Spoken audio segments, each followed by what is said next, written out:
Yeah, Prophet Marcelo Kearns. So man, we just gonna be addressing these politics, man. You know, cause we got a lot of people out there that just want to stand with America, rain, sun, and shine. Especially, I'm just saying how I want to say it, man. You know, a lot of Christian veterans or people that served in the military, you can't trust them because they. let's just talk. Let's just address this. Let's just say it like it is. Are they going turn from America if God asks them to? If God say just wash your hands, that's the enemy. Are they gonna do that? Probably not, man. Probably not. And that's the question that needs to be asked. If God wants you to turn from America, are you gonna do it? And you can't say, well, God would not ask me to do that. He wouldn't. When I can show you in the Bible over and over again, God's people turning from nations, this nation, that nation, this nation. This tribe of people, that tribe of people, this tribe, even tribes of people, God can tell you to shake the dust off your feet and walk away from them. Would you do that? Most of y'all wouldn't. We're going to just eliminate them right now. Why wait for it? You know that's what they're going to do. They're going to go with America, rain, sun, and shine. They're going to go with black people, rain, sun, and shine. God might tell you, as God's people, turn from black people. You ain't built like that, buddy. You ain't built like that. You built to go along with everybody. You built to go along with America. Listen, listen, when my message is hot as it is, fresh out the pot, I don't need millions of people listening anyway. All they're going to do is try to flag it. Listen, so if you think I might be hating on people, or you might think I need everybody to listen to me, or I ain't talking to nobody, listen, I don't want a whole bunch of people, because all it's gonna bring in is the trolls. You know what I'm saying? Picking apart every little word you say. I don't need that. So I'm glad I don't got an audience. See, I already had that before on YouTube. What the lames don't know, I was getting hundreds and thousands of views on a video, just like everybody else. I did it when it didn't even make sense. Meaning when nobody wasn't even looking for views, when YouTube first came out, and I was talking about America and I was talking about God, getting thousands and thousands of views. So for me personally, because I had that success before it was even considered success, or before it was even popular and people even know what they was doing, I was getting thousands of views, bro, before it was even popular. You can't even imagine that. Back in 2006, back in 2007, I was getting views. Thousands of views, people making me videos on YouTube for respect for my videos. I was already getting that. So for me this time around, I don't have to have it. That's my point. You know, I've already experienced that. You know, so for me, and that should be kind of like a veteran, man. You know, that comes around like he tell you, look, I was getting views. I done that before. Been there, done that. And YouTube already done got views and all that kind of stuff, and got, you know, people making me, a family making me a whole video to show me their love and everything. I done had that. A white family in the Netherlands making me a video. Hey, Marcelo, how you doing? So I had white people watching my videos and everything. So, you know, that was back in 2006 and 2007, you know, when it first came out, YouTube first came out. So now, I don't look for that. I just, this time around, I just, now that I'm this is really the second time I've been this consistent on YouTube. You know, I've been here and there, but this is the most consistent I've been on YouTube since that time, since the first time. But this time around, you know, I ain't looking for, like most people gonna tell you, I ain't looking for no audience, you know what I'm saying? I'm not looking for that.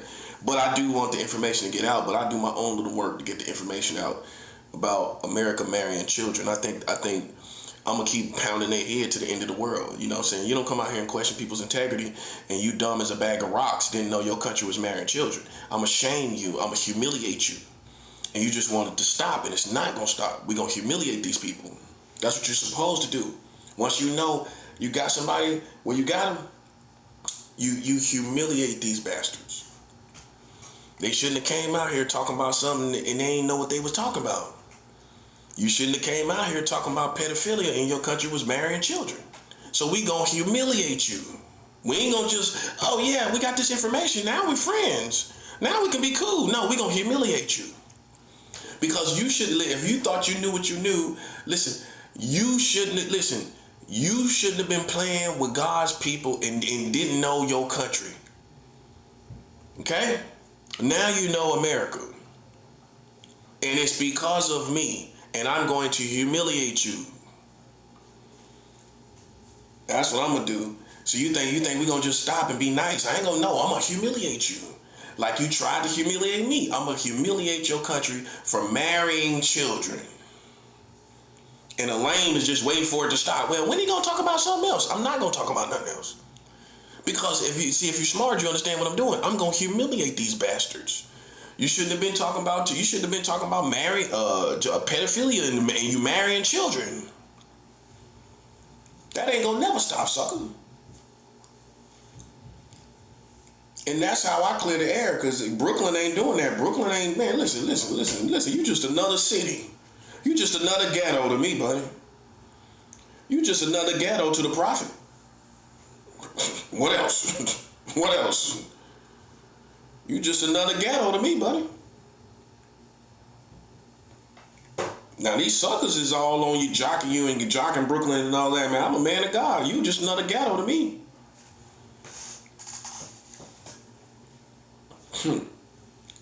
People darn near worshiping Brooklyn. And if you're educated, you know where the term comes from. The term is Danish. It came from the Danish people. It was spelled Brooklyn. Brueklyn. They put a O-O-K. Go check the history of the name Brooklyn. Brooklyn is Danish. From the Danish people. Brooklyn, that's how you say it, with a U. It was spelled Brueklyn. So I educated you on your little city. Brooklyn. Okay? That's how it was pronounced.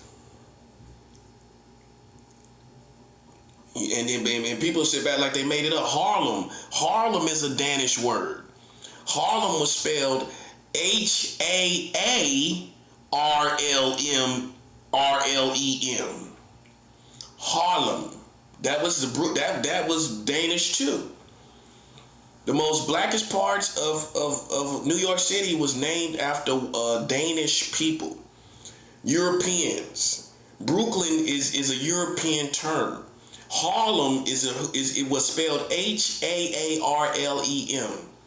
with 2 A's in it. Okay? And you go get Brooklyn on your neck, and that came from a Danish term. That's a Danish term. You get Harlem on your neck, and Harlem is a Danish term as well. See, I'm educated. Go show me another leader that said that to you. Go show me another leader that knew Brooklyn was a Danish term. Compton in California, that was named after Compton, a white man named Compton. Compton was named Comptonville at first. Compton was a settler that settled over there, and they named it after him. He was a white man. Compton was a white man. Compton, and then they named it Comptonville first, Comptonville. Okay? Compton was called Comptonville at first, named after a white man named Compton. Last name was Compton. But we think that reeks of blackness, and it doesn't. It's white. All that stuff, that's what I'm saying. All them tats and people be getting on themselves, that's a white man's name. It's like tagging a slave with part of America he's a part of. Okay, the slave come from Compton, the slave come from Brooklyn, because the police can look at you coming in and know where you done tagged yourself and said, show where you come from. Like a slave. Well, this slave comes from Compton. He said he got it right there. This slave comes from Harlem. What he doing over here? Ooh, see that? What he doing on the West Coast? See, this slave got a tag on him from Harlem. You tagged yourself for the slave masters, where they can know exactly where you come from and look at all your tats and know exactly who you are. Why you think tattoo culture is innocent? I don't think so. You get tagged exactly where you come from. He can tell you exactly where you come from. Some of y'all barely got away where you don't got tats on you where you come from to show people exactly where you come from. Think about it. It's like it's naming you as a slave. Okay, this slave comes from here. This slave comes from there. Without them doing it to you, you did it to yourself. Oh, he's obviously from Brooklyn. That's what, he got it on his back and his neck and everything. He's obviously from Brooklyn. And it's spelled Brooklyn. It's pronounced Brooklyn. Bruekeyln. Brooklyn. You didn't know that, did you? See, I educate myself, man. You understand? Compton. You didn't know Compton was named after a white man. It's like I already knew that. I already knew it. You know what I'm saying? Yeah, but they named it Comptonville at first, Comptonville, and then they shortened it to Compton. You can go look it up. Compton, the man Compton that was a settler. You know what I'm saying? You know, it's just showing you the origins of all this stuff. You know what I'm saying? Unlike these other leaders, man, I'm way more militant than all of them. Than Malcolm X, because I learned from the past. No disrespect to Malcolm X. Malcolm X was on the right page. You know what I'm saying? But let's just put it like this. I'm just the next generation. You know, in this generation, you know what I'm saying, we're going to be militant. We're going to be militant-minded. And we're not going to make any apologies about it. You know, we ain't got no sorries to give, no apologies to give. You know, I'm way more militant, which means if you pose a threat, I pose a threat too. Simple as that. If you halfway play with it, I'm going all the way in. Okay? That's that. You know, I'm not going to play with anybody. Because I know I'm the only one talking on this level, and I got to protect not just myself. I got to protect outside of myself. If I was looking at this person talking about something that none of these ignorant people are talking about, and you think I'm going to let you play with him? No, I'm not. Because you ain't talking about nothing. And you think you're going to play with him? You're going to die. That's what's going to happen. I'm not joking. Because you're not important enough, and this person is talking about more than your whole community. Okay? You don't understand that? You don't follow it? You're not that important because you're not doing anything. You gassed yourself. You gassed. Well, why are you so important? How are you so important? Come on, man. Listen, brother. You overbuilt yourself. You gassed. You think cause you know you got some mind reading ability. We don't care nothing about that. We don't give no respect to it. I don't give no respect to it. And it don't make listen, you used to that response. I don't care about that. You know what I care about? Real information that a man talks out of his mouth to show his real spiritual rank. If you can't communicate your rank out of your mouth, you beneath me, bro. You beneath me. I can communicate my rank with my information, my level of information. Where half of y'all don't even know where it came from. Where Brooklyn came from. What ethnicity, what nationality made the term Brooklyn? The Danish people. Okay? That's not, listen. That's called education. You just used to not having it. So you're going to give me a whole bunch of bad stigmas and you're going to demonize me because I educate myself. Right? They're going to say, oh, this person's extra smart. No, I'm extra educated. I took time. All I did was discipline myself and took time to find out stuff that you didn't take time to find out. And I'm still cooler than you. I'm not a nerd. There's nothing wrong with being a nerd, but I'm not. I'm an educated, cool dude, right? But don't try to act like, no, don't demonize it and try to act, like he a nerd. Nah, I ain't a nerd. I just took the time that you didn't to educate myself. That's what it was. And you didn't take no pride in education. Education is outside of school. By the time school got done with you, you didn't want to educate yourself. I love educating myself. I got a healthy hunger for education. You don't. That's all it is. I like to know stuff. I like to know history. I like to understand these wars that's been fought. You know what I mean? I like to look at these other countries and understand their cultures and every different, all this other stuff. I even knew a little Spanish growing up. You know what I'm saying? I was in Spanish class, Espanol, I was good at it. But once I left that one class, I still know the basics, you know, 1, 2, 3, 4, 5, 6, 7, 8, 9, 10. You know what I'm saying? That's just off the top. You know, but you know, I just enjoy education. See, I never forgot 1 through 10. 1, 2, 3, 4, 5, 6, 7, 8, 9, 10. You know, but you know, people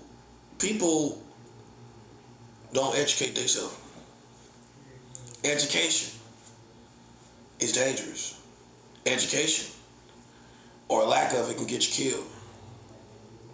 See, the black man don't really know that, okay? Because we think education just education. No. See, how you think them people got to the place where they could kill you? They got to that place through education. That's the only way they could get through the door, excuse me, to have power over you, to then therefore kill you if they want to. Okay? We never took the time to educate ourselves on an everyday basis. You know, where you educate yourself on Nigeria, you know what I'm saying? Go find out what their culture do. Ethiopia, all these different places. Go and educate yourself on the tribes before you act like you're so savvy with knowing what you're talking about. Okay, know where you come from. Know what tribe you are. Many of you who have never gotten a DNA test, listen, buddy, I outrank you. I told you this. If you don't know what type of African you are outranked by me. I know what kind of African I am. I'm Nigerian, right? Okay, so I'm Nigerian. My ancestors also from Kenya, Nigerian, I'm East African and West African. With the Maasai tribe, my tribe also is Maasai. The Maasai tribe, right? Nigerian, Maasai, Sierra Leone, and General West African. That's the 4 different African bloodlines I got in me and in my DNA. Now go tell me what your DNA is. Tell me all your bloodlines. So how we know you really African? Well, I look African. You look African. I can show you people in India that's darker than you. How you know you African? I'm gonna make you question your whole existence. How you know you're African unless you can prove it? I can prove I'm African. I can prove I'm Nigerian. Huh? But how we know you African? I can show you people in India that look just like you. I can show you people in South America that look just like you. Think about what I'm saying. I'm serious. So how we really know? And furthermore, how we know how much African you are?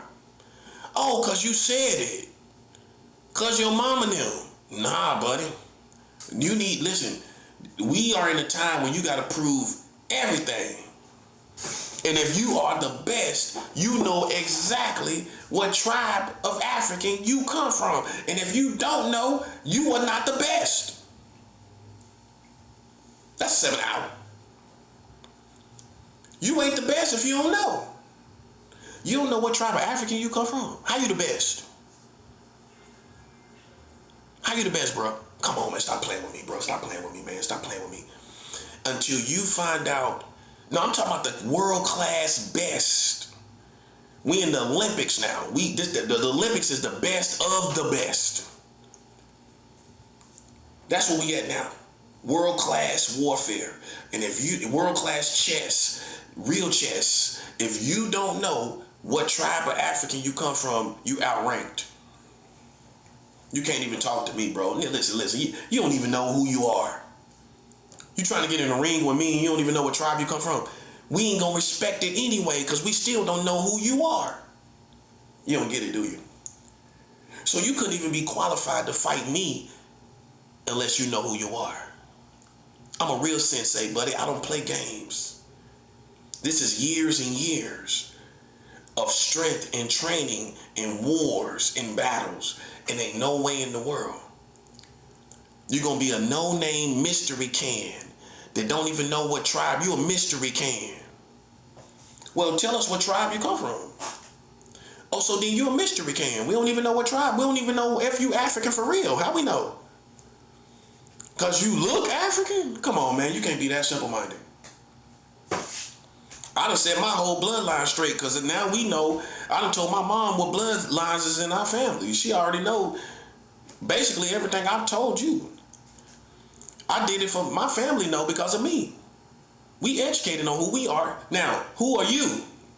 Is your family educated? Your mom and them educated on what African y'all are? You don't even know. Listen, until you know, me and you are two different animals. Okay? That's where I'm at with mine. I don't even talk to people that don't even know what African they are. You don't know what African you are? But you take pride in being African, but so why you didn't take pride in finding out who you are? You care about it more than me, then why you don't know? You seem to care about it more than me, then why you don't know what type of African you are? Come on, man, that's pathetic. It's pathetic. Listen, this is why it's pathetic. You spend $80, $90 on DoorDash once a month, don't you? Come on, man. I'm talking about people that's really got money and everything. Listen, man, you spend almost $100 in DoorDash. You be tricking off on DoorDash. You be tricking off on DoorDash. I used to eat DoorDash every day. They think the prophet is behind, like they depriving the prophet, but the prophet already done lived so many different ways. I already know about DoorDash. I mean, I was eating off of DoorDash in California. That's where it's from. It's from San Francisco. I was in the city where it's from. I was in the city where DoorDash is from. Getting DoorDash. In the city where it's from. Look, you spend almost $80 tricking off on DoorDash. You be tricking off on DoorDash, don't you? Low key, you be tricking off, don't you? You be feeling like you're tricking off, don't you? Well, I gotta get this, I gotta get that, I need this, I need some. You be tricking off on DoorDash, don't you? Ain't nothing wrong with it, man. Get yourself something to eat. Get your little something to eat. My thing is this though. If you spend $80 to $90 to $100 on DoorDash, why can't you spend $80 to $100 to see your DNA for the rest of your life? You only got to do it one time. It ain't like you got to do it every month. Oh yeah, I got to pay $80 every month. I can see if it was that. You pay $80 to $100 one-time fee, and you find out who you are for the rest of your life. You know who you are. I know who I am for the rest of my life. I'm challenging you that if you love being African so much and you stand for it, don't come out here on the field and you don't know who you are. I'm going to body you. I'm going to humiliate you. That's what I'm supposed to do. I'm supposed to challenge you to be professional. You can't even tell these white folks where you come from. Well, we know you're African, but boy, you don't even know where you come from. He going to humiliate you. What you gonna say? If we put you on the field, if I put you on the field, oh yeah, go out there and get that white man. First thing he gonna say, wait, okay, well, where you come from? Well, obviously I come from Africa. That's what you gonna say, Angel. Obviously I come from Africa. Well, because of slavery and everything, you sure? Do you know what country you come from in Africa? This is what the white man gonna say. You know what country you come from in Africa? And you gonna get mad because you can't prove it. Well, I mean, what you mean? No, you know what I mean. What tribe do you come from in Africa? What country? Africa is not a country. Africa is a continent. You're used to America. America is a country. It's not a continent. North America is a continent, not America. So in the middle of being in America, which is a country, you thought Africa was a country. Africa is not a country. That's like saying Europe is not a country. Well, I'm from Europe. Okay. And the next question is, what part of Europe are you from? Ain't nobody gonna leave you saying, well, I'm European. You get it? You see it now, don't you? You're European. I'm European. Okay. The next question anybody gonna ask you, what part of Europe are you from? Oh, what part? That's just being innocent. They ain't even challenging you. Oh, what part? You just asking innocently, what part? So how does it sound when you say, I'm from Africa? It sounds like you saying, I'm from Europe. That's what it sounds like to me. I'm from Europe.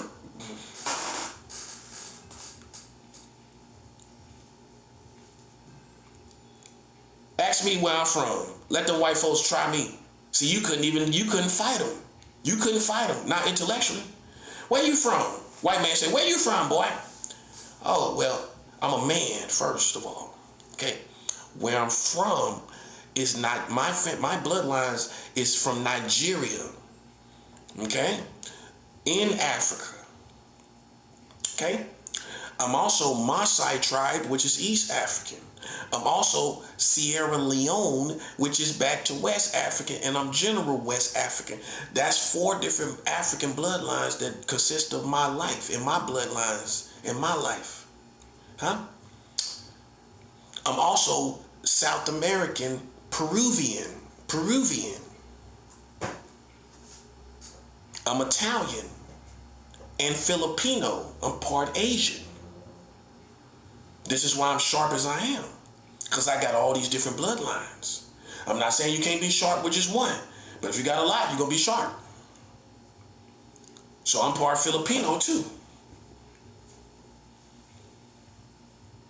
And see, it's good to know, so you know your personality. Now I know that I'm part Asian. I would have never thought that I was Asian. Now that I know I'm part Asian, I'm like, okay, now it makes sense, my personality and all my turn up and everything about me make more sense when I realize who I am.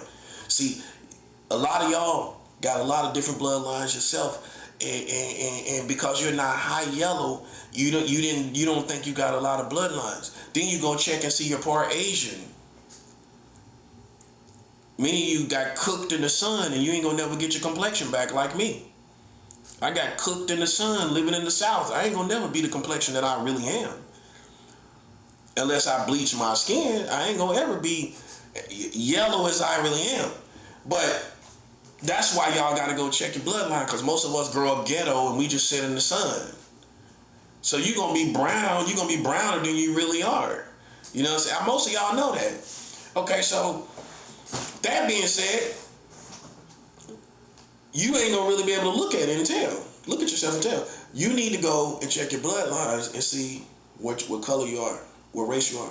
So you can talk about it intelligently. If you can't talk about it intelligently, you just keep talking about African. Then you meet somebody like me, I'm gonna challenge you to go find out what type of African you are before you play with me. Because if you don't, listen, I'm gonna body you. I'm gonna make you look like a kid, a child. You don't know what bloodlines you got, and you don't need to talk. I ain't talking about hearsay. I ain't talking about what your mama told you. No, I ain't talking about that. Because half the time they was wrong. Well, we got Blackfoot Indian. You come find out you ain't even got no Blackfoot Indian. Talking about high cheekbones, and you find out you ain't a bit Indian at all. And then you find out you're something else that you didn't know you was. Even if you are Indian, there's some other stuff. See, me, I'm part South Asian as well. Indian from India. Where the term India was given to the Native Americans, I actually am part Indian. So the white man in ignorance called Native Americans Indians, and ignorant because he looked like Indian. They look like, to them, they look like people from India. But I really got bloodlines from India. I'm part Indian. Okay? I got 11 different bloodlines. I'm challenging you to go find out your bloodlines. Because this is what makes you world class, top class. We don't care nothing about no psychological stuff. Because that's all the secret society is going to do with this mind stuff. You can't win all these wars with mind games and reading a nigga mind. You can't win all these wars reading somebody's mind, bro. No. Like the war where you don't even know what bloodlines you come from. You lost that. Don't know who you are? Okay, he does. This guy right, the prophet knows who he is. You don't. Okay, well, so you read minds. It's like this strange musical artist. So what do you do? Oh, okay, you read minds. Okay. Trying to feel your flow, ain't it? Trying to feel your flow. Well, we don't feel your flow if you don't know where you come from. That's 7 hour. If you can't tell me what type of African you are, then you are disqualified from the prophet. We do not know. Yeah. You listen. You can't step in the ring with me and you don't know where you come from. I'm gonna body you. I'm gonna make a fool of you. If you bring your best pro-black person and he or she don't know where they come from, I'm gonna body them right there. I'm gonna say, okay. Well, we feel like this about you. I said, okay. What tribe you come from in Africa? Well, I know I'm from Africa, and I know I didn't say nothing. I know that. I'm kind of thinking that myself. But you don't know what country your bloodline, your family come from, do you? You see how that sounds in 2025? When you can easily go check your DNA, you done seen them commercials a million times. You don't know what tribe you come from, do you? You can't get in the ring with me, buddy. You are not a sensei. A sensei knows who he is. You think it's a game. This ain't no game. You don't know where you come from. You a mystery can. You know what a mystery can is? A can without a label. You don't know what's in it. You don't have a label. You don't have a country. What country you come from? Africa. Africa's a continent. You don't come from Africa. That's like saying I come from Europe. Well, I come from Europe. You come from Africa. You see how it sounds? It's saying, you saying I'm from a continent. You're not from a continent. You're from a certain country in the continent. That's like saying I'm from North America. Where you from? North America. Well, I'm from North America. You from North America. You don't think nobody ain't gonna ask you to be more Pacific? Well, I'm from North. If you sitting around eating with somebody, where you from? Oh, I'm from North America. Oh, like the United States and Canada. The next question. Well, where? You're from the United States and North America. Well, so what state are you from?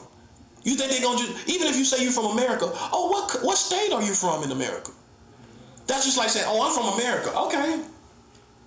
What state? You say, I'm from Africa. What part of Africa? You can't talk about a king. See, I can say before before I died, I know where I'm from. I didn't live all my life, didn't even know where I came from.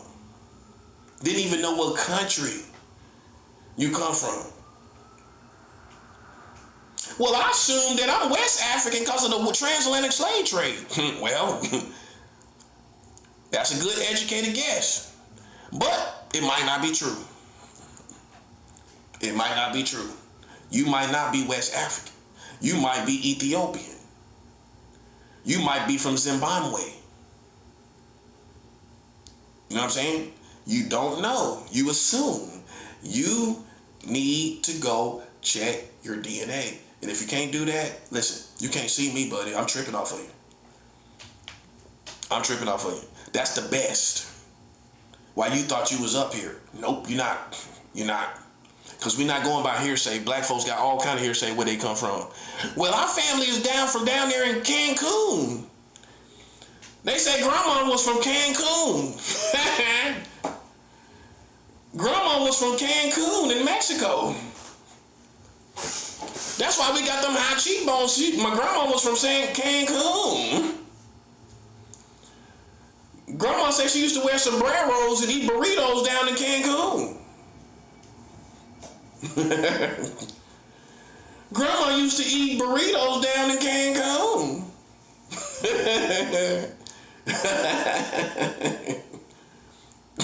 Then you find out your grandma didn't never go to no Cancun. She ain't never been to Cancun. She ate half a burrito and never ate Mexican food. She ate half a burrito in 72.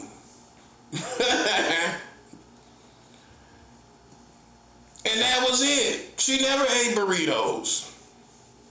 Especially old school. No, that's too much juice and stuff in that burrito. I don't like that. Hey, black people gonna say, no, that's too much stuff. That might give me the runs, all that stuff in there. All that wheat, that loose stuff in that you know how black people do. All that loose stuff in there, I probably get the runs eating that. I tear that bathroom up eating that. I tear that bathroom up eating that.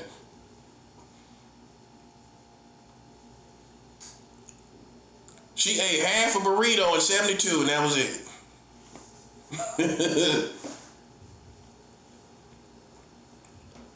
You gotta go check your DNA, man. You gotta go check your DNA. You know what I'm saying? I didn't know I was Latino. I would have never guessed that. If you would have told me that, I would have thought you were blowing smoke. I'd be like, no, I'm not Latino. Yeah, I'm part Peruvian. I would have never guessed that. You know what I'm saying? So, like, how can you live and not know who you are? That's just my thing. That's all. I mean, if you take pride in who you are, why can't you go check? So you know what type of African you come from. You might be from some special African tribe like I am. I'm a Maasai. I'm from Maasai. A lot of people don't know what Maasai is. It's an African warrior tribe. It's a well-respected African tribe. I could have just assumed, especially being from the South, that I was just Nigerian. Just West African, but I'm also Maasai.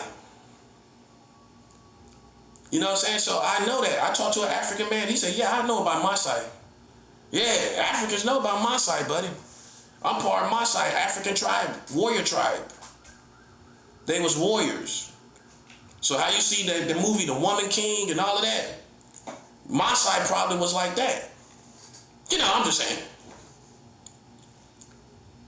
So some of y'all might be from warrior tribes, and that's important information. Because some of you might not have healthy self-love. You might say, well, I know I'm African. I don't really care. That's it. I don't really care. But then you can find out I'm a certain type of African. I'm an African warrior tribe. Like me, I'm Maasai. I would have never knew that. And you're going to take pride in that. Wow, I'm from an African warrior tribe, Maasai.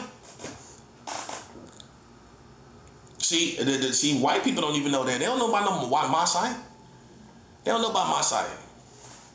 You tell white people, oh, you're African. What part of African? A Maasai. Maasai? Never heard of Maasai.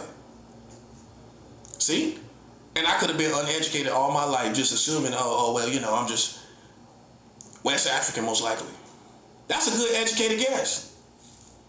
Considering the transatlantic slave trade, but you don't know. You don't know for sure. That's what I'm saying. No one does.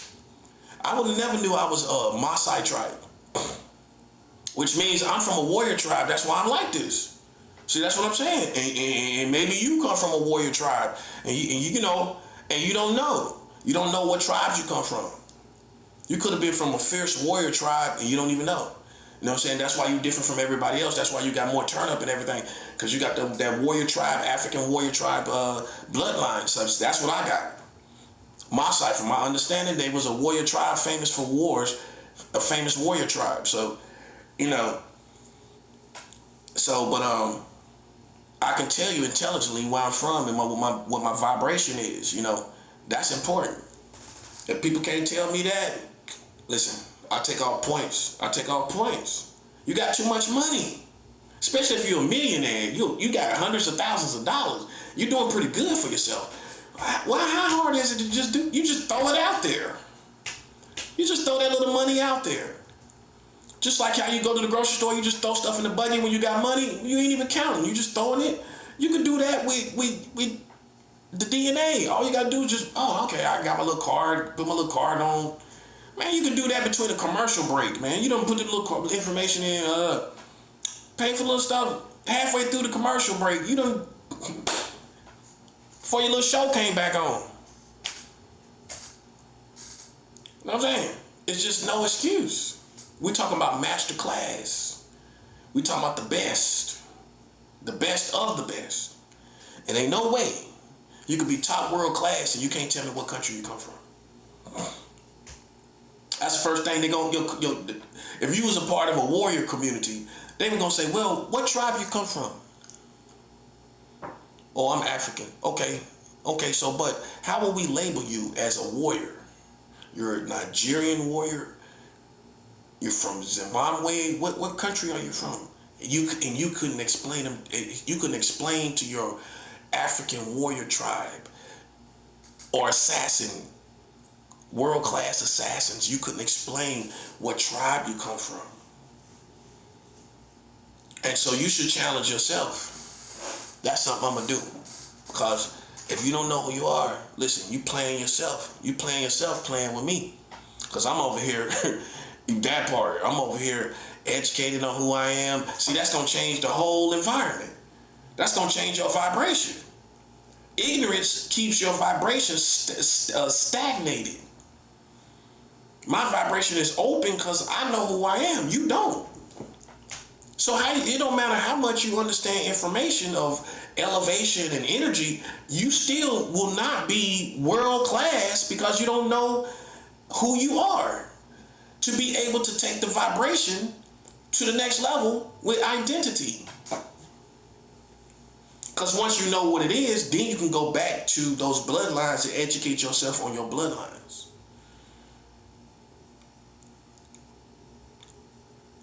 And become more sharper as a warrior according to the information that comes from your bloodlines.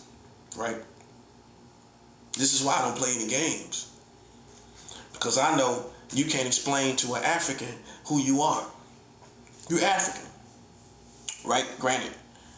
But if you talk to an African sensei, he gonna say, okay, you're from Africa.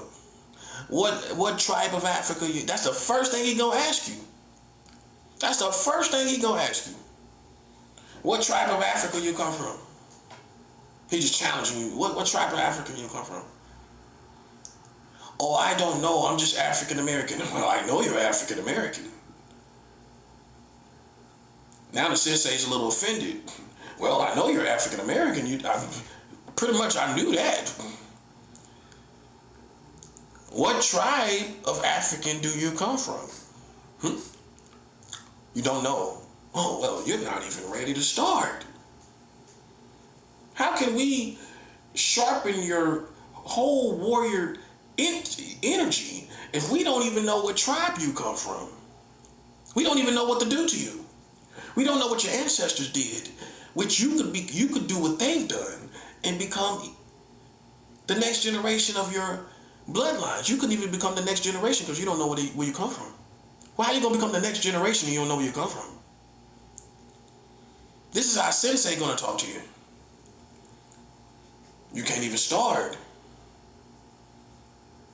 See, America did not teach you to take pride in where you come from. Your own people didn't teach you. Because you didn't really love yourself. Now you do. Because now Once the white man accepted chocolate, you accepted chocolate, but it took for him to accept it first. Now white women love dark-skinned men and dark-skinned women. Oh yeah, they licking on one right now. I guarantee you on the weekend. Oh, I just love this chocolate. You know how white people. All right, but listen, but you know I'm right. Come on. And I listen. I like good brothers and sisters. That's white. And that's cool. That's cool, yo. But we got issues, don't we? Come on. We got issues, don't we? We got issues worth talking about, don't we? That part. We got issues that black people worth talking about, don't we? And you ain't really got all those issues like that that's worth talking about with white people, do you? Well, what issues y'all got worth talking about? Exclusively, as you know, we got all these exclusive issues. That's why the man of God still got to take the time to do this. You don't get it, do you? We got all these issues that's been unchallenged and untalked about. And you'll find many preachers that ain't even talking about it. Like the white experience of being a Christian and the black experience of being a Christian in America. You know what they were doing with us in the beginning? They was burning down black churches. So how we gonna say the white Christians had the same experience as we did when they wasn't burning down white churches? They was burning down black churches. They was burning crosses in front of black churches. They were harassing black Christians. They didn't care if they was Christians. So if somebody don't care if you're a Christian and they still play with you like they playing with me, listen, what you gonna think? You got a different experience than your counterpart, your white brothers and sisters. And it's not their fault, but it is what it is. You, even as a black Christian, you cannot escape being black in America, even if you're a Christian. And I prove that. Now, I'm not saying you subject to it. God can destroy your enemies, right? Yes, he can destroy your enemies. See, Saturday is the original Sabbath. I know that. Sunday is not the original Sabbath. Saturday, today is the original Sabbath. Okay? But all of y'all get caught up on things. On the wrong things. You see what I'm talking about? You get caught up on the wrong things. But I know Easter was the festivity god. I mean, the fertility god. Easter was a fertility god, and Christians ignorantly say Easter. And that's why you got the eggs and you got the rabbits, because the rabbits represent the animal sexuality. The eggs represent fertility. They never put it together. It's a lot of ignorant Christians. Fertility. Easter represents the fertility god. Easter. Okay? Now us Christians that educated ourselves, we call it Resurrection Sunday. We no longer call it Easter, because now we're educated in these new generations. You ain't gonna never hear me with a straight face say Easter Sunday. I don't know. I ain't gonna never say Easter again, because I'm too educated. See, once you're too educated, you can't stay in ignorance. You can't say the same thing. I can't say Easter no more with a straight face, because I'm too educated. Christmas was made by the Catholics. They ain't even Christians. Christmas wasn't made by Christians. Christmas was made by the Catholics. But because Jesus is with us, he's not with the Catholics. Well, the Catholics pray to Mary. Mary is not a mediator between man and God. Jesus Christ is the Messiah. How you gonna say Mother Mary, full of grace? You can't do that. You can't pray to Mary. You can talk about her, but you can't pray to her. You can talk about Mary, the mother of Jesus, but you can't pray to Mary. It's sad. See, if people like these little religious, superstitious things, and it seems cool. That's how it started. Yeah, we're going to talk to Mary. Mary, mother of grace. And see, it sounds cool, don't it? You see how I got started? You see how I got started, don't you? It sounds good. But, see, even to keep it 100, when you first became a Christian, you kind of studied Catholicism a little bit, didn't you? You know, because all the ritualistic stuff, it was just like, you really seemed like really, really super religious, didn't it? And then you woke up and say, hold up. They praying, that was my first hang up. They praying to Mary. Nah, I can't, nah. That was the end. The end. The end. And you're taking vows of celibacy, and then you wind up having sex with these children in the Catholic Church. God told you to be fruitful and multiply. That's one of the first commands he gave Adam, is to be fruitful and multiply. Okay, so we gotta have sex. I hate to tell you. See, there's some people that's so religious, they think sex is dirty. Well, God made sex. He meant for you to put your penis in a woman's vagina. Okay? That's what he meant for you to do. He meant for you to like it. It ain't just, oh, let me do it and I don't like it. God meant for you to like it. No, let's keep it real. God meant for you to like it. So you ain't gonna ever find me tripping like that, man. And then the thing I'm tripping off of, they wind up still having sex, acting out sexually. That part. The Catholics taking vows of celibacy, then wind up having sex with the children. Because I'm not giving it, I ain't saying I agree with it, I ain't condoning it, but you are a sexual being. You wind up acting out sexually still. You didn't pass, you failed. Well, you took we don't respect it because you still wind up doing something sexually with the kids. That's why we don't respect it. It didn't work. Humanity seen that it didn't work. Like Adrian for Rocky, you can't win. Most of us men realize you can't win without a woman. You can't win. Need to get you an Adrian. That's what you need, buddy. Get you one of them nice, cute Italian Adrians. Yeah. Listen, man, listen.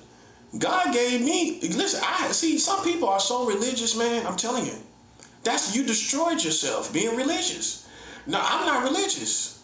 See, the more spiritual I become, I understand reality way better. You know, God made me to be attracted to a woman. You know what I mean? The sex is, he wants you to have sex, but the right way. He wanted to be special with one woman. You know, that's what he wants. Come on. You can talk about all the kings in the Bible and how they had kids and all of that. Wives. They had all the different wives, but you are not a king now, are you? Come on now. Come on, let's keep it 100. You ain't no king, okay? Well, they had a whole bunch of concubines and all of that, okay?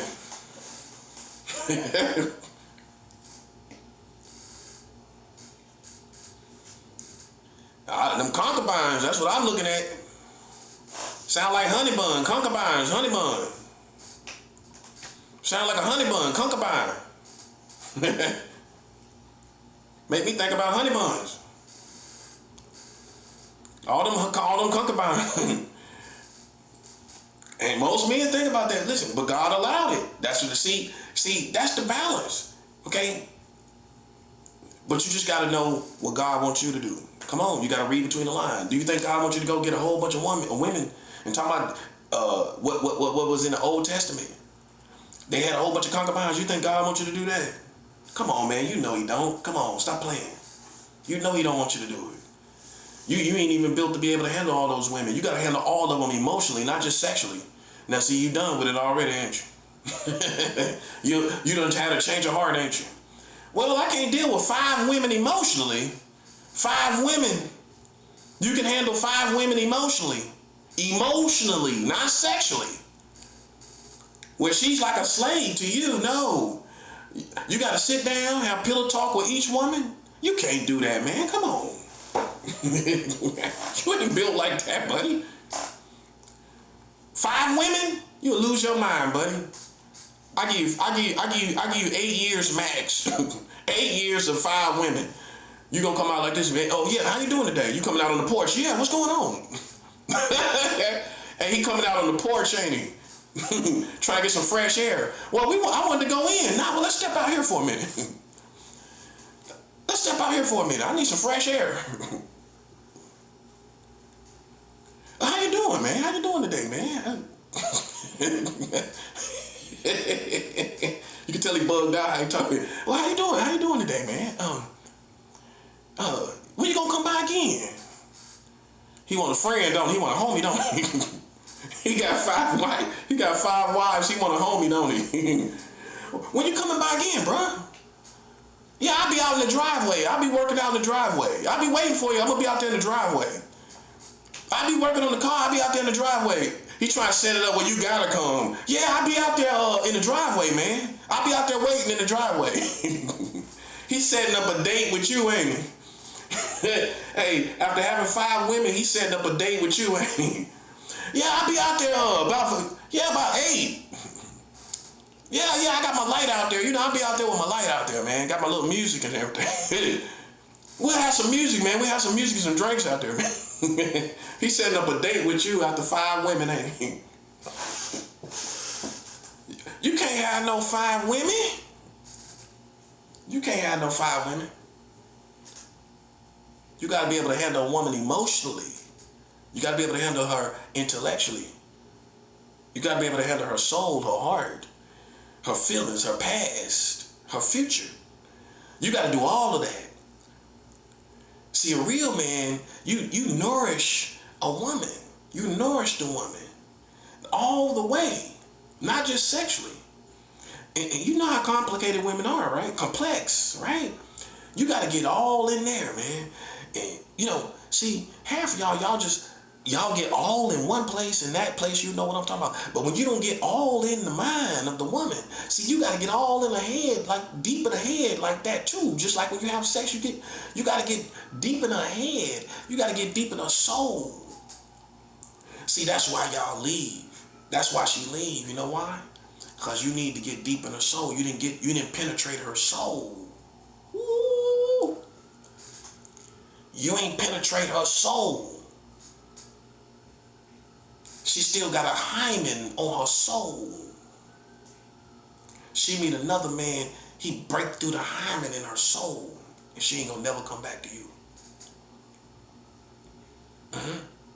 You ain't getting in her soul. You ain't getting in her mind.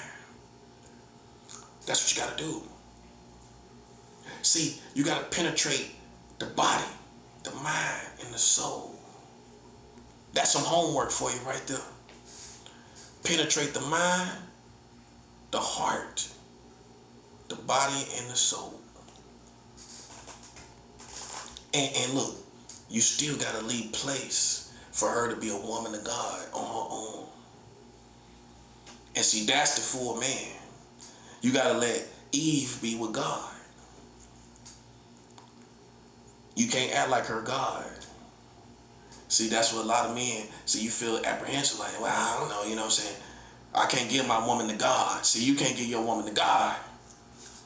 See, a man of God, I can give my woman, you gotta give your woman to God. Give her to God. She's gonna be so happy, and you gonna be happy. Because guess what? A woman that goes to God, she give all her problems to God. Oh, she gonna talk to you, but she gonna give it all. You know how she talking to you and all of that, and you can't handle it. That's supposed to be what God's supposed to be. She's supposed to be talking to God. So by the time she come to you, guess what? She happy. Hey, baby, I'm gonna cook dinner. Oh, okay. Okay. Can you put on that?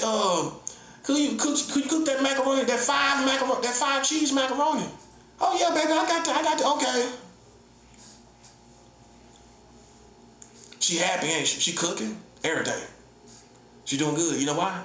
Because she done gave all her problems. This is real. She done gave all her problems with the Lord. She done spent time with the Lord. See, for men that listen, you can't handle no. See, even when you got to do all that penetrating, you got to penetrate the mind, heart, and the soul to have a woman and the body. You got to do it all. You got to do it all. You can't do one. You got to penetrate the mind, the heart, and the soul. And you got it. Now, even with that being said, you still ain't God. Guess what? Some things that's in her, even though you penetrate her mind, heart, and soul, you can't work that out. It's got to be God. Stuff that you know how women got all kind of little dramas, right? How you gonna work that out? You ain't gonna work it out. All these little extra dramas, she got to take that to God. She got to take that to God. She got to work and cry out to God. And you know what I'm saying? Get that off of her and tell God things that happened to her and when she was a kid and all. You can't do all that. You can't do that. She got to take that to God. And then when she get done doing that and God strengthen her in that moment, when she come back to you, the full woman she need to be. See, a woman of God gonna give her promise to the Lord, not to you. And see, because you gonna fail. See, a woman that don't know God, she gonna try to bring all her problems to her man and make him fix it. And you can't do it. And she gonna get frustrated. She gonna look at you and know you can't fix it. And see, you don't be looking and paying attention. She looked at you, he can't fix this. But I'm gonna talk anyway. See, but if a woman that know God, look, she gonna come to God. She gonna say, she gonna bring all her problems to God. Then when she come to you, she gonna be so happy, so sweet, nice, everything. See, that's how you got to do it. Because some men say, I don't want to get my woman to no religion. Then there ain't no room for me, and I'm the one doing all the work. A worldly man gonna say, God ain't, I'm the one providing all this stuff. I'm the one doing it. You praying to God, I'm the one bringing you a sandwich. And see, a woman of God that's married to a worldly man, she got to deal with that. This man sitting up here, and you got to look at it realistically, practically. Well, he is actually providing a sandwich. Now she's sitting up there, don't know if she needed to defend God. She don't know if she needed to defend God in that situation. No, she don't need to defend God. You know why? She don't need to defend God because God gives man the strength to do everything that he do. And God can take away his strength. God can do the most strongest men. You can see God take away their strength. But yet you said you did everything. You were doing it. God was protecting you and you didn't even know it. But yet you take credit for everything. When God gave you the mind to do those things.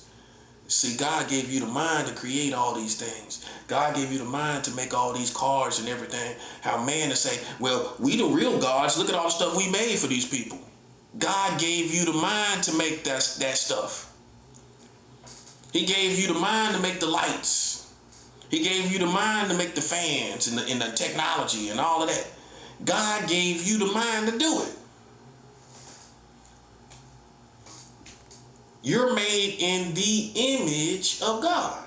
And that applies as a creator. That's why you create, because you're made in the image of God. You create as made in the image of God, him being the creator. Now you create because you're made in his image.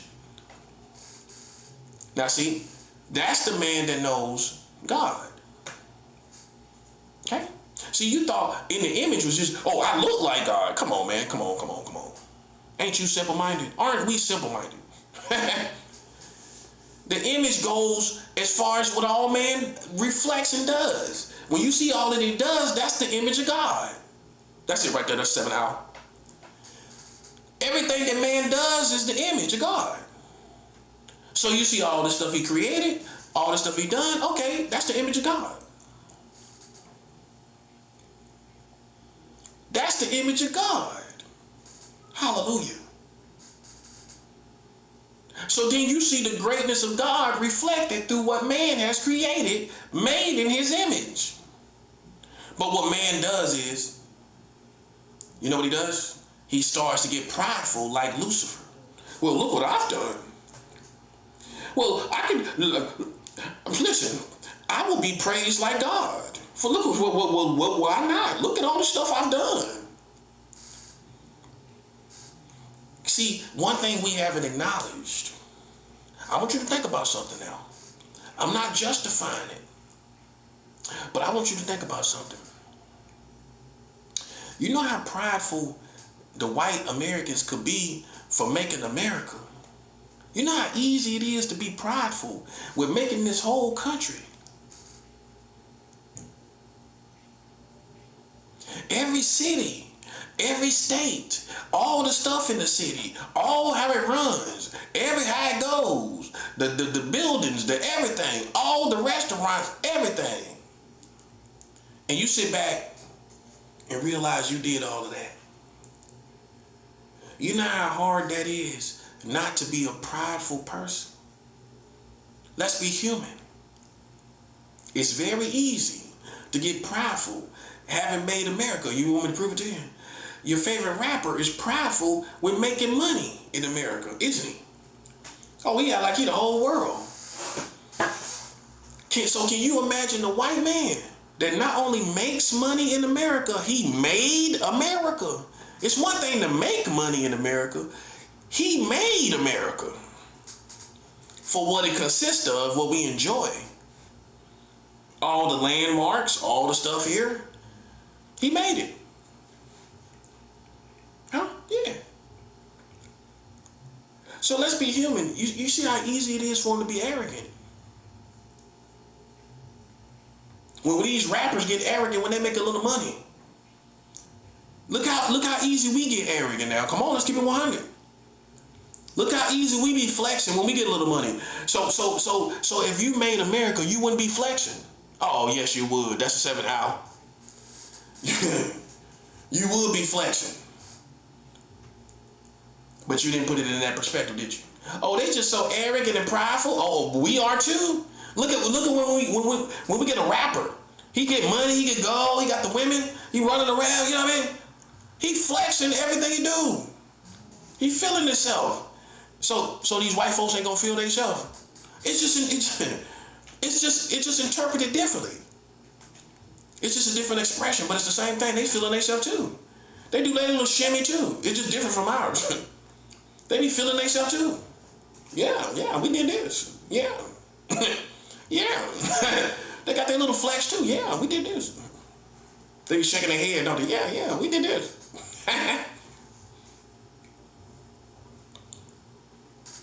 Hey man, look. Think about it. Keep that in mind when you're being judgmental.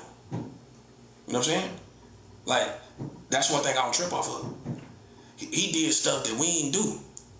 This is one thing I challenge us as black people. We did not make America, our own America.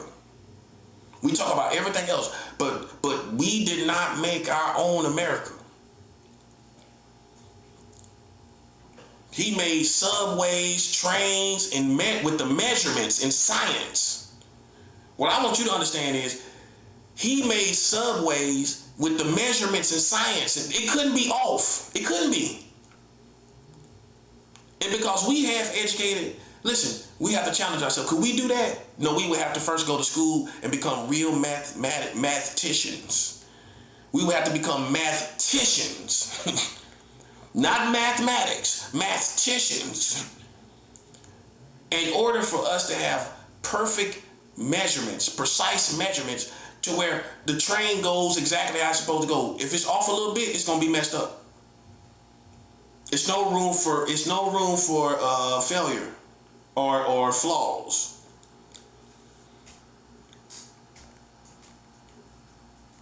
Okay? We never made our own America. See, the most important thing was not money, it's land. Money comes and goes. You can get money right back. You can go take other people's money. We know that, don't we? Come on. We know we can rob people. And you right back on top. But land is a whole different situation. You fight for land. You always fight for land. We didn't fight for land. Like I told people, we as black people, we should have fought for reservation lands like the Native Americans. I'm the only leader would tell you that. I'm the only leader you're gonna find. You ain't gonna find nobody else. See, I have to show you what makes me original. I'm the only one that feels that we should have asked for reservation land like the Native Americans. They got their own land. And see, you think native reservation land is like a trailer park. No. You ever seen reservation land? You drive through it miles. This ain't no little park. In your mind, you could easily think reservation land is like a little park, like a little trailer park. You know what I mean? Like it's a little piece of land, a little community. Man, you walk on reservation land, you ever roll through it? It's land. You ride way into miles and miles. It's all theirs. We should have fought for reservation land right after the Native Americans got it, and they would have gave it to us. Because all we had to prove is that we was in a strange land. Our ancestors came here by slavery, and we've been brutalized, and we don't feel comfortable with these people. We don't want to interact with them. We want to do just what the Native Americans did. We want to separate from them with our land on this country. And they would have gave it to us. But we didn't take advantage of the window. It's too late now. Man, we could never convince them of that. They'll think it's a con game. Oh yeah, they want land now. After all this time. Hey, old racist man, after all this time. You should have been said that. Now it's a con game. We don't know what you'll do. We don't trust you. We don't know what you'll do over there. You might start something over there. We don't know what you'll do over there. They ain't gonna give it to us. They'll give everybody else land. They get a Chinese got Chinatown. You ever know the Chinese people don't live among us because they're in Chinatown? Huh? The Hispanic or Latinos don't live among us either. They got their own equivalent of a Chinatown. Everybody got a Chinatown, so to speak, but us. They got land. Hispanic or Latinos in America, they got neighborhoods that's their own. They don't go to white people's neighborhoods. They don't go to black people's neighborhoods. No, they don't. Pay attention. They ain't in our hoods like that. No. You can only talk about the Bronx. The Bronx is the only one you can talk about. And the Bronx ain't gonna ever happen again. And no disrespect. But the Bronx ain't gonna never be nowhere else in America. And the only reason that happened is because they were all non-white and they put them all right there. That's common sense. I don't even gotta know the history. I know the white man. I know his history. The only reason the Bronx has black and Puerto Ricans is because they were all non-white and he put them all together in the ghetto. That's how that happened. He ain't just put them, the Puerto Ricans want to be with the black people and the black people want to be there. That ain't even how it happened. He put them there. He gave them housing there. He assigned them there. Well, why it ain't happen again? Why you don't see no Bronx again? That's how you know the white man did it. You see that? That's how you know he did it. Well, if we naturally did it, why we ain't naturally doing it again? Huh? Why we aren't naturally making the Bronx again where black and Puerto Ricans are together? It was the white man that put us together like that. That's common sense. He hated all of us. He hated all of us. So he put us together. He don't like us. He don't like Puerto Ricans. Put them all over there. Put them over there. They're all non-white. Put them all over there. That's what he did. Why you'll point that out as if we live together and we love to live together. That was the white man putting black and Puerto Ricans together. That's all that was. You don't see it nowhere else. Why you don't see it nowhere else then? You don't see it in Charlotte. You don't see it in Memphis. You don't see it in Jacksonville, Florida. You don't see it in Atlanta. It's only in the Bronx because because all the people that's up here in New York, they had to concentrate us in the same area. That's all it was. That's all it was. So when you talk about the Bronx and the black people and Puerto Rican, I'm going to show you the white man put them together like that. Man, yeah. That's all that is. Just like black and Spanish Harlem. The same thing. It's the same thing, except they ain't that close. They ain't that close like the Bronx, right? But they together. You might as well say it side by side. I used to live in Harlem. I don't walk. Anybody lived in Harlem know that when you walking up downtown, you gonna pass through Spanish Harlem on your way to Manhattan downtown. So me being a country Southern boy, I take long walks. So I walk from Harlem to downtown, so I had to go through Spanish Harlem. You know what I'm saying? And you know, so I used to do that. You know what I'm saying? That's why I tell people I done been all around. My footsteps have been everywhere. I done been all around New York, Harlem. I'm glad I did. I did it early. God knew all that was gonna happen, and He put me all through New York before all this stuff happened. So don't feel sorry for me like I'm being deprived of New York. If He just knew where He was at, He could. You know the type of people in New York, especially New York. Well, if He only knew where He was at, He should be going out every day. You know, hey, that's what a New Yorker gonna say. He should be getting out of there every day. Ain't no excuse. He should be getting out there on that train and getting around New York. Hey, especially old school. Old school gonna say that. Well, if they doing something to him in there, he should be getting out of there every day. Hey, they gonna say he should be getting out of there every day, catching that train, going around going. If he don't do nothing but sit on the bench somewhere in Coney Island, he should just get out of there. Hey, ain't that how New Yorkers think? He should go. He should get a metro, a monthly metro, and be. But it's a little more complicated than that, man. You know what I'm saying? But I get your point. But you know, I know how to move. You feel me? If I was really, I'm not really worried about that, man. I'm not really worried about this little situation they put me in, because it's not strong enough. That's what you need to understand. It's not strong enough to hurt me. You know what I'm saying? I'm built for this stuff. It's not bothering me at all. Now, if I felt bugged out, then I would do what you said. I would get me a monthly and be getting out of here every day and just come here to lay my head. You know what I'm saying? I know how to do, though, just in case you don't think I do. I've expressed this to you. Now you see I know. Get out of here every day. Go down there. Go to the coffee. Morning time. Go get you some coffee. Go downtown. Get some new scenery. That's what New Yorkers gonna say. Get some new scenery. Get away from this stuff. That's what they're gonna tell you. Get away from this stuff. But it's a little more complicated. You know what I'm saying? It is. Because now even if I did that, they still gonna be wherever I go. So if I decide to start going to Central Park, they're gonna be down there. This is how they moving with me. I don't know about y'all. If I try to go to Harlem, they're gonna be down there playing games. So what I decided to do is dedicate myself to defeating this stuff.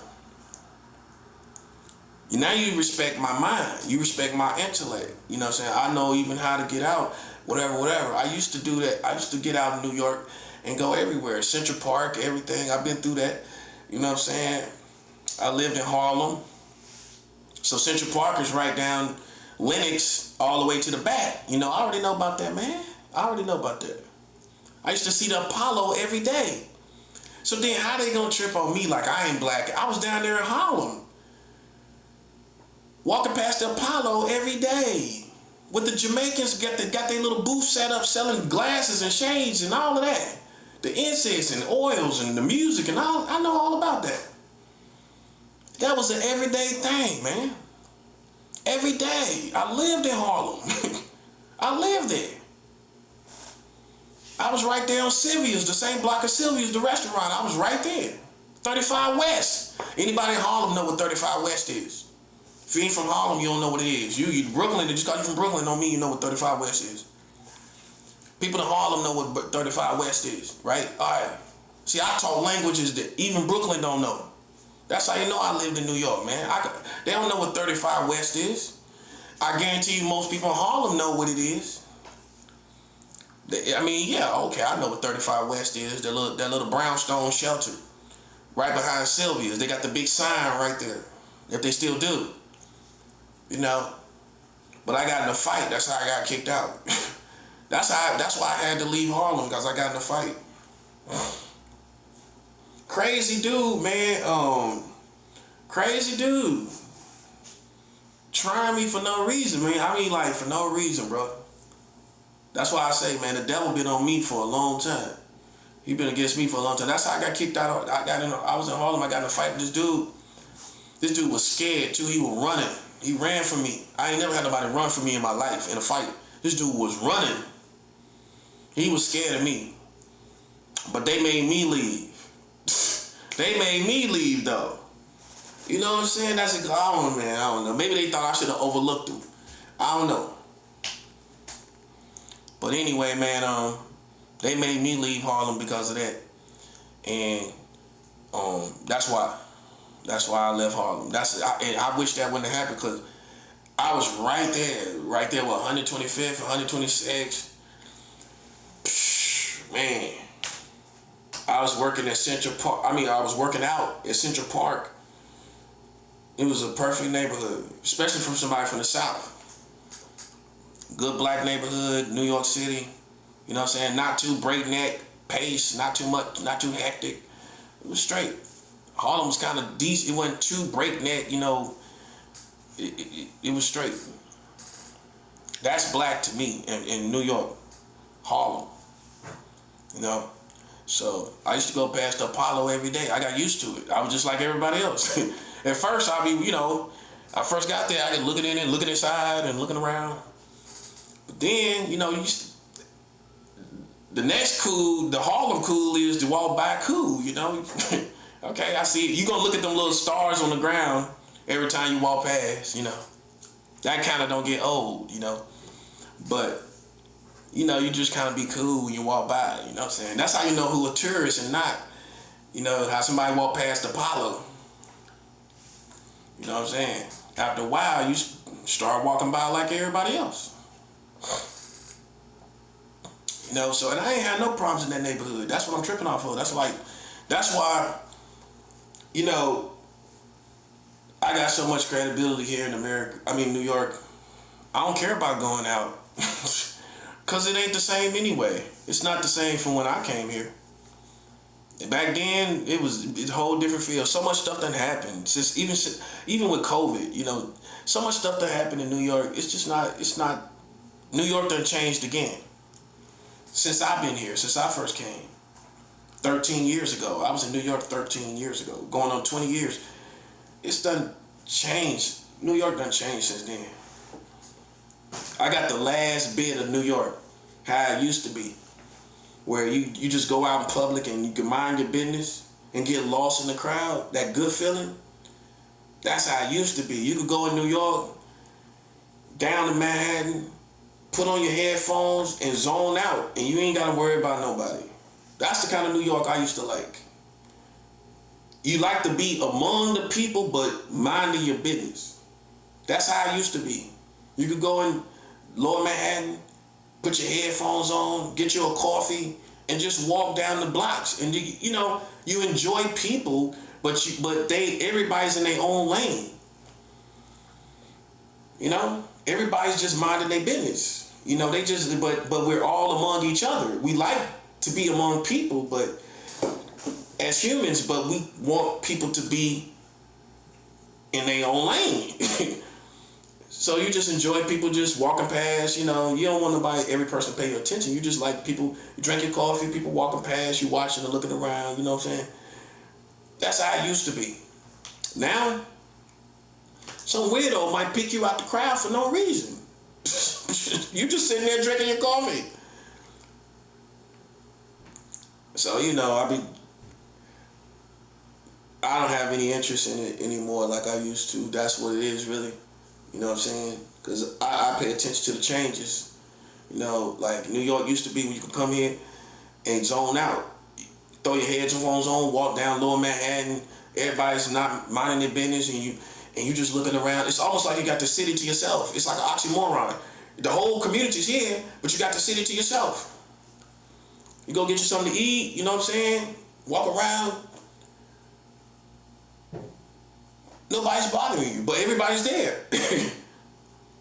And that was the beauty of it, man. But now, these days, man, you go out there, you don't know. You don't know. Somebody might try you. Somebody might do some randoms to stab you or something. This kind of stuff that happens now, man, is like random stabbings. People don't even know each other.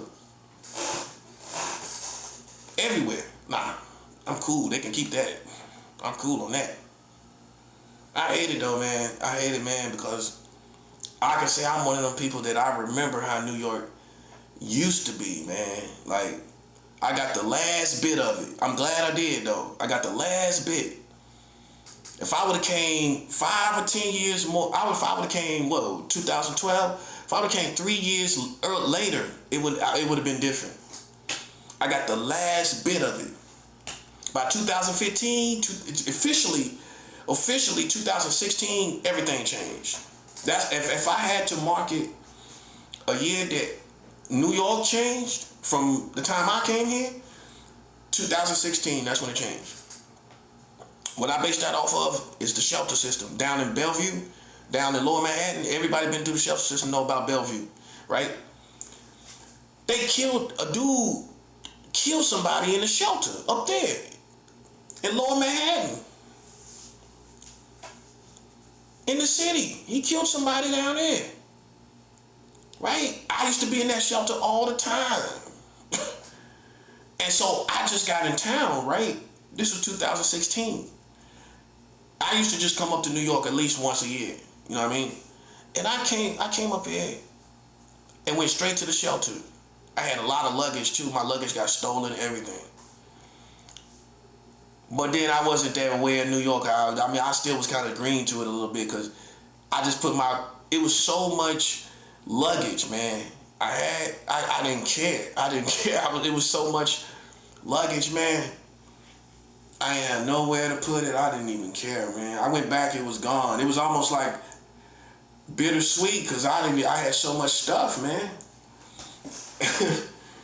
That's the last time I had a lot of clothes and stuff, man. All my stuff just got stolen. You know what I'm saying? But anyway, yeah, like, yeah. Cause I put it down by the FDR, by the water in them little tunnels. I thought if I put it in the cut, ain't nobody gonna check. You know what I mean? They gonna just walk past it. But then you got street people. Go investigate. Jackpot. Jackpot. Whole thing was gone. Anyway, I had got in town and I was so popular, I just knew people. So somebody came out on the block. As soon as I got in town in New York, and they was like, yeah, man, you know somebody got killed. They was like, you knew this dude. You knew him. I knew him. This is how popular I was. That's when I was really popular. Like in 2016, 2015, 14, I just come to New York, people be like, hey, Marcello, riding down the street on the bike, delivery guys, you know. Some delivery guy I knew.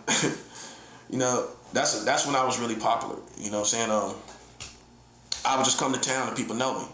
You know, so remind you, I'm still the prophet. I'm still the same person. But they didn't know really I was the prophet, but everybody liked me. You know what I'm saying? I had a lot of love. So it was like a lot of, this one dude was like, yeah, you know the dude too, man. He was the cigarette dude. I was like, for real, word? Okay. I couldn't place him. I still couldn't place him. But he was like, I knew the dude because he was a cigarette dude when I used to smoke cigarettes. I used to go to him. So, you know, like in Bellevue, they got like 6 floors, man. And we just had fun. I bet it ain't even like that no more. We used to go floor to floor, chilling with people we knew, all kind of stuff. They probably done shut all of that down, man. Recklessness, man. Recklessness. Knuckleheads mess up everything. I guarantee you it ain't like that. But when I was there, it was kind of like the 90s. It had that 90s feel, vibe. Even the caseworkers, everything had this 90s feel, man. Some stuff you might see on TV from New York on the 90s and whatever. That's how it was when I first came here, man. It was still like this 90s vibe, you know. Yeah, but it's gone now. That's gone. That's gone. That's absolutely gone. And that's what's the worst thing, man. That 90s vibe that was in New York, man. That free, nice, you know, that free vibe. That's gone. See, that's the result of evil, man. Evil washes away all the good. It does. It's no way, man, that evil can stabilize good stuff, good vibes, and all of that. When I first came here, I was in Bellevue. Man, I used to go floor to floor, just getting cigarettes, just hanging out with people, everything like that. So the dude that got killed in that same shelter, like 4 years later from me coming there, they say I knew him. I still can't place him. I got an idea, but they say like it was a setup, like a couple people helped kill the dude. And then the dude that did it, he jumped in a taxi and tried to kill the taxi driver. This dude was crazy. It wasn't even like just that one dude. He just went berserk. He got in a taxi, wanted to kill the taxi driver. Crazy, bro. But once that happened, I made a decision never to go in the shelter system again. Not wholeheartedly. I'll pass through it and hold my head and check people, because that's what I had to do the last time I went to a shelter. But like chilling and getting a caseworker, nah. That's gone. Because once they start killing people in the shelter system, I'm out. I thug it out on the streets. That's what I started doing. I started thugging it out on the streets, and that's why I started spinning my wheels. That's why I don't go to shelter systems no more in America. Nope. They kill people in there. You think it's all good? You know what I'm saying? And you halfway got your guard down, and you don't know, you try to be cordial, you try to be civil, and people are animals in the shelter system. You can't, so damned if you do, damned if you don't. You know what I'm saying? You go up in there, you might wind up having to defend yourself, or then you go to the streets. The streets is the streets. Every day you gotta get up, try to get a meal. Every day you gotta hustle. Every day is a hustle. And that's hard in New York. I lived on the streets in New York. It's a hard city. Because the main thing is finding a good place to sleep. It's not the food. The food ain't hard. There's too many restaurants for somebody like me. You serious? I'll walk till I get me something to eat in New York. Ain't no way in the world I'm gonna be hungry in New York. But the main problem is because of how compressed everything is in New York, it's hard to find a place to lay your head now. And so many people passing by, it ain't safe really. On top of that, it's just hard to find a place to sleep consistently where authorities don't come in and knock down the whole game, that you got going. It might last for a while. Like, for example, down by the FDR in Manhattan, a lot of people sleep by the water. They probably that's done probably now. People were setting up the little wood, little seats and all of that. People was camping out in the whole thing. Man and woman, couples and everything. Ain't no way in the world that's still going on. See, they was starting to shut that down. Police coming and riding through there, making us leave. They was already working on shutting that down. Because they look at it for the safety of the everyday people that come down there to work out. Them gonna be the people that can complain right there. Because they scared that it could backfire, you know what I'm saying, and be unsafe. And some men will do it. Some men will call for their wives. If they see their wives, they come, let's just say, they spontaneously come see where their wife work out. Because a woman gonna work out for a man, dude. And then you come down there, you see all these people down there, you gonna feel it's unsafe for your wife to be down there jogging. Think about it. That's normal. That's normal. And then if you build something for homeless people, the bad thing about it, man, they abuse it so bad. It just I hate to say it. Let's just say they built us like a shelter to sleep on the streets. We go, the homeless system, the homeless community is going to abuse it. They're going to be partying, drinking, turning up, music, just ridiculous. You wake up the next day, they hungover, all this kind of stuff, running around. They don't see, I'm telling you,